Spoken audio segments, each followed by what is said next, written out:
喺新竹永林的寿炭窝，有廿个归校太次元嘅社区工作者，叫下稻谷买嘅土地，和收长嘅本地地主嘅落户嘅，打造出适合发通油料、分享同交流嘅空间。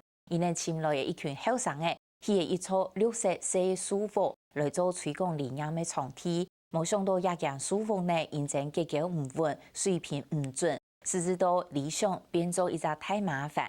最里面还系靠老师傅嘅传统工艺，一个小书房能如何顺势完工。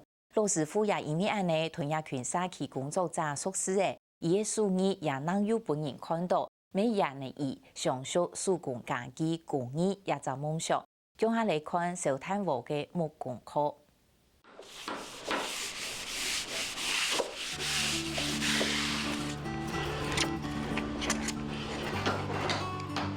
高速度好，谈到起起扣扣，韩国跑塑料卫生，新竹永林寿炭窝，当地介绍木用铁，早前都用手工来作为木箱壳。就是我对一边啊，对一边，然后这边还有。落叶好做木箱的时呢，并唔系我用叶来敲门事业，係為大部用手工來做來體驗根本的工藝類嘅生活方式，韓國態度。在这个环境里面，比如说一整天，你就不要跟外面接触嘛，一直忙着打电话啊，一直忙着想工作的事情啊，对，就很简单把它放空。用刨、用機、用锉，冇就用腦，唔是用一鋪位天通夾布頭，行行亦是手工來練功夫。想要自己做一个立体的木雕的门牌，可是来了之后，老师说要从基础开始。要先磨，然后还要先挖洞。當有乃是咩見教見講，行做本人看，就會學好嘢，學到識貼嘅基本功。不會就是給在裡面，要不然不知道裡面乾淨到什麼程度。你為什麼挖得動啊？因為我挖很久了。當課仲係小咪咪嘅嘢，沈安全先生14歲開始學做木箱，用木箱來做廚房硬貨，已經規半世紀較久嘅。其實佢會來做藥貨，係本家妹打出來嘅。8、9歲在了，該媽媽拿20扣本去教不好學校哦，都個救災用啦。該那是病是退了，該媽就不火打一頓啦哦。大家打了個喺度讀書哦，讀書都記唔到啦。當場咪讀都記唔到。本家媽媽按年大，佢也開始用手工來做廚房硬貨嘅人生，只不過一條路行來唔係易順。你可以師傅嘅時，還是用手工嚟做，但係做變轉來，通通有機器嘛。冇做係做唔得啊，對啊，係都要學習啊。因為我要用手工做嘅基礎嗬，我學做嘅機器哦動接。意思是貼嘅基本功，沈師傅見過位用機器來開闢人工嘅年代，冇想到下後1000大問題停定來。我學徒的時候好的時候哈，8點鐘開始工作做到晚上10點，到第二天早上起來又是這樣子，那個就是工作沒有停過。那不好的時候就是那個經濟大蕭條的時候。經濟唔好，我哋牙機未捱過去，不過前面還嘅變呀，進口木製品，假使變到暗帶。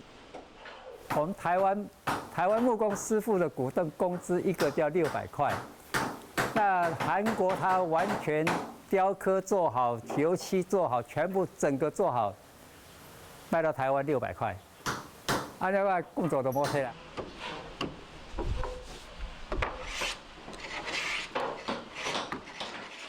退休過後，沈師傅一直行起上帝，我用手工來做木箱。很懷念我用手工做的那個工。為什麼？就機器做的機械化了以後，就好像對這個感情不會有對這木頭家具感情就比較生疏一點。佢老到佢一整日，他望佢比在個騎跑騎草來做一項物嘅東西。在現在有一擺同沙期天長姐姐搶食的農草嘅部嘅，叫佢為佢比。木头其实是有生命，然后它其实是有气场的，然后透过人在这里的欢笑声，其实我觉得可以让这个建筑物可以更开心快乐，可以更长久。沙期想要用细细的木材复的来做搞好自己的梦想，做到办难产的沙现整景币韩国作为方式，那唔得存差。因为我们是找一个青年团队啦，其实他们来讲也都很用心在这个地方做。那后来可能是因为到最后啦，经费上有问题，然后再加上那个水平上面也有一些落差，所以后来我们就请了曾老师，后来就介绍沈师傅一起来这里。我伫咧会上课啊，哈，佮看到几咧做咧小木，我做到按模仿到秀妹啊，我秀妹帮忙一直很那罗片友。我个沈师傅啊，拜托佢来修妹。如果单单这个样子的话，这个地震一来，这个螺丝孔会裂，这个木头它裂掉以后，这个整个就垮下来了。船头掉落唔好势，結構安全出問題又唔平，我老記長多好，唔當老記貴行嘅大體做過卡車撇。沈師傅以自己是條嘅基本功，韓國幾下10年嘅經驗，總算老記做好些嘢。那像是我们很多像桌子的榫接的部分，我们可能自己要量的话都是皮尺量自己量，可是沈师傅都是用看的，然后大概画一画，他就可以很精准的就把榫接部分斗合起来，这一点是让我觉得很惊讶。未認證有100嘅幾筆，沈先生將做得老記一整嘅好本地傳下去。小木屋收尾哦，迄巨橋就問愛啦，講你愛教我用年風愛就教啦，一30塊230塊啦，因為手工这个手艺哦，如果说没有传承下去哦，非常可惜啦。这个钻头就是转动的啊。所以现在没有人在用这个。现在我的学员在用。沈師傅大概1940年代，也爸爸對中國大陸過來台灣種屁股嚟上，也地度種嘅各種各樣做手工用嘅假布條，看到幾多東西也係有用嘅錯嘅，而聽家嘅未當感謝。在那個時候，我是覺得，有這麼一個傳承機會，那我可以不會說是因為我沒有把手藝傳承下去而覺得遺憾。